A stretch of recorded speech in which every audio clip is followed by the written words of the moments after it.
Dan dikatakan oleh Imam Ahmad, kana sabtan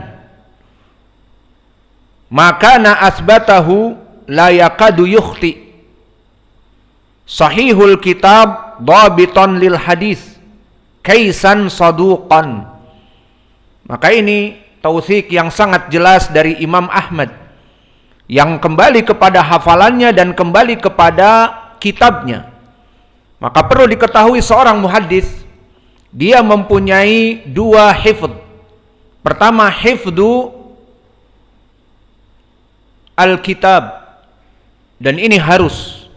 Dan yang kedua, hifdzus sadr, hafalannya harus ada di dua tempat. Pertama, kitabnya yang terjaga. Maka seorang muhaddis mempunyai kitab, meskipun dia seorang alim yang paling kuat hafalannya, namun tetap harus mempunyai kitab. Mana buktinya? Padahal di sana ada Imam Asy-Sya'bi yang namanya Amir ibnu Syarahil, dan juga Imam Al-Bukhari yang mana disebutkan di dalam ucapan para ulama, maka taba as-sawad fil bayad, bahwa di majelis Imam Asy-Sya'bi tidak pernah menulis. Dan begitupun Imam Al-Bukhari, idza sami'a haditsan fi Iraq fakatabahu fi Khurasan, bahwa Imam Al-Bukhari jika mendengar hadis di Irak, dia akan menulis di Khurasan di Iran. Maka ini menunjukkan bahwa mereka menulis. Namun karena hafalan mereka kuat, di saat gurunya meriwayatkan hadis, haddatsana fulan an allan an sahabi anin nabi kada wa kada, didengar, dihafal semuanya. Kemudian setelah selesai dari majelis ditulis. Setelah selesai datang ke rumahnya ditulis. Maka ini para ulama yang kami sebutkan dari Asy-Sya'bi, Amir ibnu Syarahil, dan Muhammad ibnu Ismail Al-Bukhari, dan ulama yang lainnya.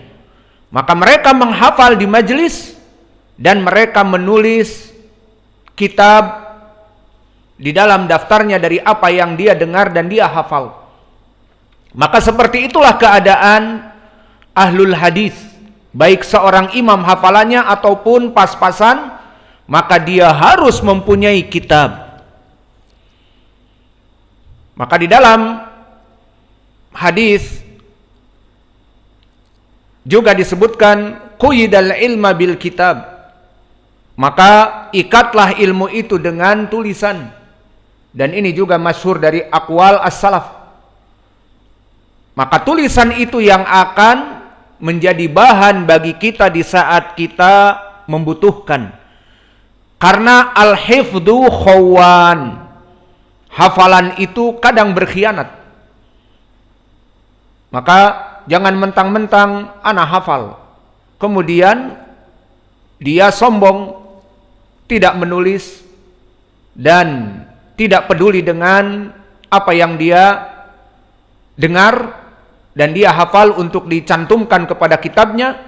Maka di saat dia membutuhkan untuk meriwayatkan hadis, al-hifdzu khawan, hafalannya berkhianat, maka mau merujuk kemana? Di saat dia lupa dan tidak menulis waktu ingat, tadi sanadnya gimana ya? Lupa. Sahabatnya siapa? Lupa. Tabi'inya siapa? Lupa. Ucapan nabinya bagaimana? Lupa. Akhirnya dia bisa didhaifkan karena tidak mempunyai catatan kitab untuk murajaah. Maka oleh sebab itu para ulama ahlul hadis mempunyai dua hifdz, hifdzul kitab dan hifdzus sadr. Hifdzul kitab menjaga tulisannya agar tidak masuk kepadanya dari tulisan manusia yang lain. Dan yang kedua, hifdzus sadr ay yahfaz. Wa amma tulab fi zaman now, maka dia menuntut ilmu di majelis bengong. Dipikirnya kita husnudon, oh Imam Asy-Sya'bi hada talib. Ma indahu daftar wala qalam. Di saat mudaris mengajar, bengong, melompong, terbuka mulutnya, kemudian datang nyamuk, hap, lalu ditangkap.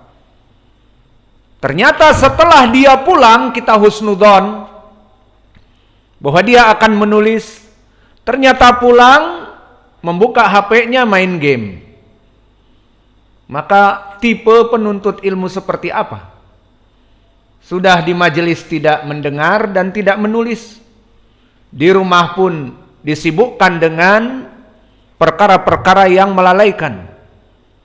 Main bola, banyak ngobrol, disakan, lalu di majelis tidak menulis, disakan pun sibuk latihan main bola. Dikiranya dia kelak akan menjadi bintang lapangan hijau, the star of the green field. Namun ternyata ustadz pun tidak, jadi pemain bola pun tidak. Mau jadi apa? Tanggung, tidak ke sana, tidak ke sini.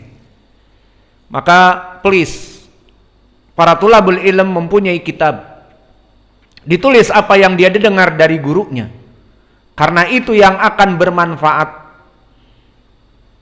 Saya mempunyai catatan tebal dari semenjak kami dengar dari Syekh Mukbil. Itu saya ingat dicatat 6.000 berapa seperti itu faidah-faidah dari Syekh Mukbil. Dan faidah dari Imam Muhaddis itu kita tulis harusnya dengan tinta emas. Karena apa yang dia ucapkan adalah hasil dari pembahasan dia.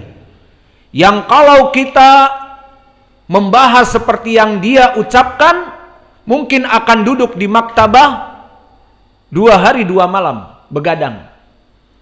Maka seorang syekh imam muhaddis hanya menyebutkan 1/1 detik. Riwayat fulan an fulan dhaif. Hadis ini dhaif, di sanadnya ada fulan. Harusnya kita tulis dengan tinta emas. Dan kalau tidak ada tinta emas, kita tulis dengan tinta darah kita. Karena apa? Karena jika kita ingin mendapatkan faidah tersebut, kita akan mungkin tidak tidur. Dan akan puluhan saset kopi kita minum. Dan faidah tidak akan pernah kita dapat dengan mudah. Namun bagi mereka para imam yang sudah hidupnya memang bergelut dengan buku-buku, dengan hadis-hadis, dengan Al-Quran, dengan tafsir yang sahih, maka diberikan faidah, dicatat.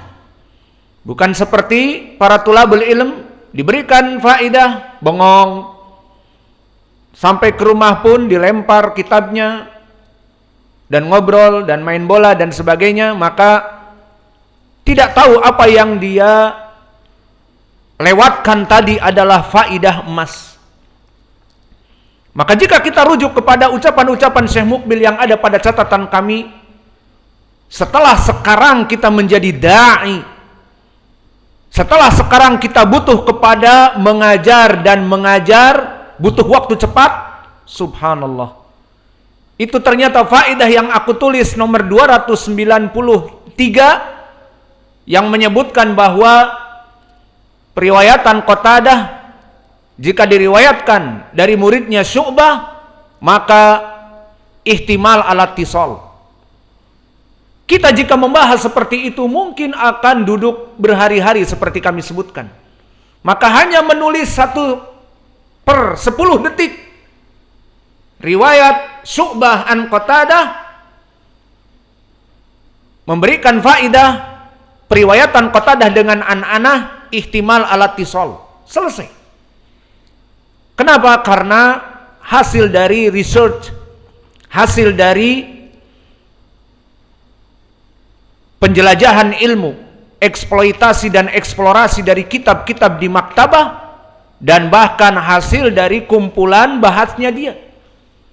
Maka oleh sebab itu, jika kalian duduk dengan alim ulama, maka jangan lewatkan pena-pena kalian dengan buku-buku kalian ditulis. Kecuali mungkin itu juga akan ditulis. Kalian hanya belajar dengan ustadz yang menerjemahkan, diterjemahkan kitab tauhid, diterjemahkan kitab ini, kitab itu, dari kitab syuruhat. Kita katakan alhamdulillah dan tulis dari beberapa makna dari arti yang tidak kalian fahami. Itu juga ilmu. Maka kesimpulannya, duduk dengan guru-guru kalian, tulislah fawaid-fawaid.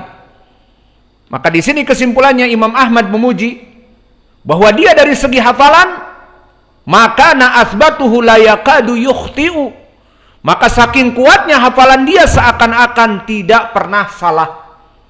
Maka kita coba tadi, saudara kita di sanad disebutkan haddatsana Ibrahim ibnu Sa'ad, dibaca Ibrahim ibnu Sa'id. Maka hafalannya akan terus Ibrahim ibnu Sa'id ani Zuhri. Maka dia akan didoifkan oleh murid-murid Zuhri yang lain, kalau dia muridnya Zuhri. Atau dia akan didoifkan oleh muridnya yang sebelum Az-Zuhri, seperti rawi gurunya Imam Al-Bukhari di sini dan yang lainnya. Kita tidak pernah mendengar murid dari Imam Az-Zuhri Ibrahim ibnu Sa'id. Siapa itu Ibrahim ibnu Sa'id? Ternyata kesalahan ini dikarenakan rawi yang salah meriwayatkan hadis. Harusnya Ibrahim ibnu Sa'ad ani Zuhri, yaqul Ibrahim ibnu Sa'id ani Zuhri. Maka bisa didhaifkan dia. Karena semua murid-muridnya Imam Az-Zuhri mengetahui siapa Ibrahim ibnu Sa'ad, dan dia meriwayatkan Ibrahim ibnu Sa'id. Maka seperti itu contohnya. Maka Imam Ahmad mengatakan, maka Hamad ibnu Usamah Abu Usamah kana sabtan, maka na asbatuhu la yakadu yukhti. Dia bagaikan gunung yang tegar hafalannya, tidak pernah salah, seakan-akan satu pun tidak ada yang salah. Dan selain itu juga apa? Lihat bagaimana Imam Hamad ibnu Usamah, selain hafalannya bagaikan gunung yang kuat, juga apa kata Imam Ahmad? Sahihul kitab babiton lil hadis kaisan saduqan. Maka kitabnya benar. Maksudnya kitabnya tidak salah. Tidak ada yang salah tulis pada kitabnya. Kitabnya tidak tercampur dengan kitab-kitab yang lain. Kitabnya tidak ternodai dengan air sehingga air itu menyambung tulisan, membuat titik yang harusnya ha menjadi kho, yang harusnya jim titiknya hilang jadi ha. Tidak seperti itu. Maka inilah dari alim ulama. Maka Hamad ibnu Usamah hafalannya kuat dan kitabnya terjaga. Maka janganlah kalian seperti tulab-tulab di zaman now yang di majelis tidak menulis dan setelah pulang pun sibuk main game, main bola dan sebagainya. Maka inilah kedudukan dari Hamad ibnu Usamah, yang mana dia adalah seorang imam yang agung di zamannya, dan dia adalah dari itba'ut tabi'in shagir, maka dia termasuk dari qurun al-mufaddalah. Maka berkata Imam Ad-Daruqutni, thiqatun hafidhun.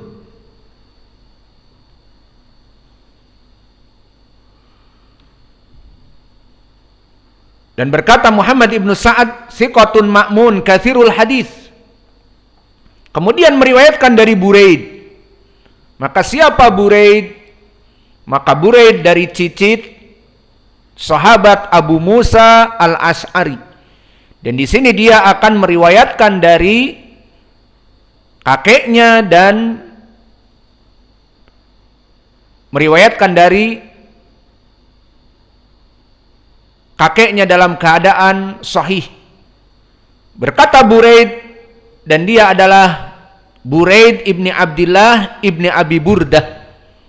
Maka dia Buraid anaknya Abdullah, Abdullah anaknya Abu Burdah, Abu Burdah anaknya Abu Musa al-Ash'ari.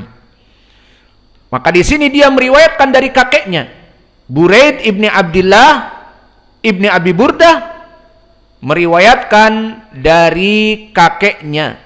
Seperti di sini disebutkan Buraid an Abi Burdah. Buraid dari kakeknya. Lalu mahalu abi, Bagaimana kedudukan bapaknya? Maka bapaknya dikatakan oleh para ulama majhul, tidak diketahui.